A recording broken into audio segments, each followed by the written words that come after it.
আমাৰ চেনেলটোৰ সৈতে জড়িত হৈ থাকিবলৈ ৰঙা সাবস্ক্ৰাইব বাটনটোত ক্লিক কৰক।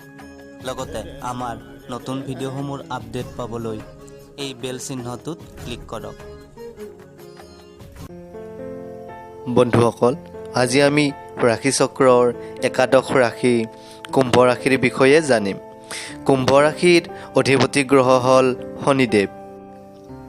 আদ্যাক্ষৰ হ'ল দন্ত্য হ, তালিব্য হ আৰু গ।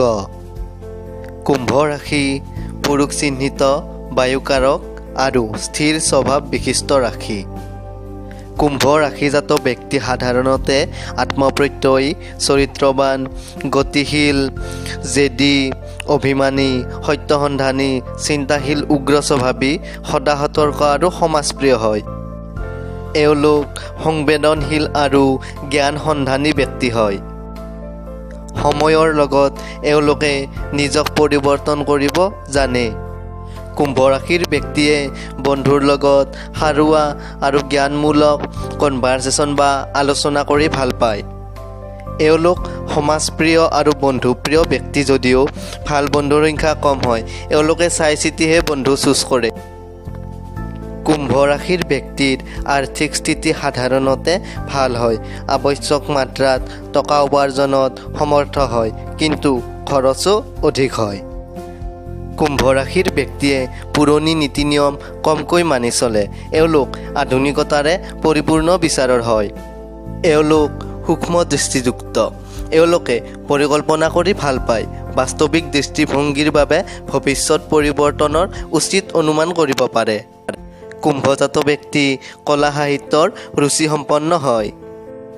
এওঁলোক আধুনিক হ'লেও ধৰ্মৰ প্ৰতি নিষ্ঠাবান হয়। তীৰ্থযাত্ৰা কৰা দেখা যায়। এওঁলোকে ভ্ৰমণ বা ফুৰা চকাত ৰুচি ৰাখে। কুম্ভ ৰাশিৰ ব্যক্তিয়ে বেপাৰৰ ক্ষেত্ৰত প্ৰভুত্ব বিস্তাৰ কৰিব পছন্দ কৰে। চৰকাৰী বা ব্যৱসায়িক সংস্থাত কাম কৰি উচ্চ পদ লাভ কৰে।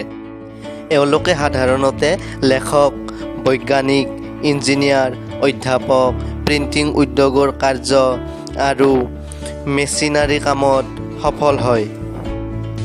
কুম্ভ ৰাশিৰ প্ৰেম সম্পৰ্কৰ বিষয়ে ক'বলৈ গ'লে প্ৰেম সম্পৰ্কত এওঁলোক গম্ভীৰ আৰু দৃঢ় হয়।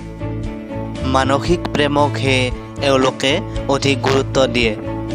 এওঁলোক নিষ্ঠাবান প্ৰেমিক, সেয়ে প্ৰেমত প্ৰায়েই সফল হোৱাও দেখা যায়। কুম্ভ ৰাশিৰ শুভ দিন হ'ল শনিবাৰ আৰু শুক্ৰবাৰ। শুভ সংখ্যা হ'ল 8।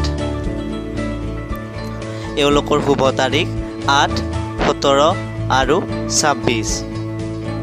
শুভ ৰং হ'ল নীলা আৰু কলা। মিত্ৰ ৰাশি মীন, মকৰ, বৃষ, তুলা আৰু মিথুন। শত্ৰু ৰাশি হ'ল কৰ্কট, সিংহ আৰু বৃশ্চিক। ভাগ্য উদয় বৰ্ষ 36 বৰ্ষত আৰম্ভ হয়। 29, 38, 47, 56, 57, 65, 74 বৰ্ষ অত্যন্ত মহত্বপূৰ্ণ হয়। শুভৰত্ন হীৰা আৰু নীলম। পূজনীয় দেৱতা মহাদেৱ আৰু শনিদেৱ।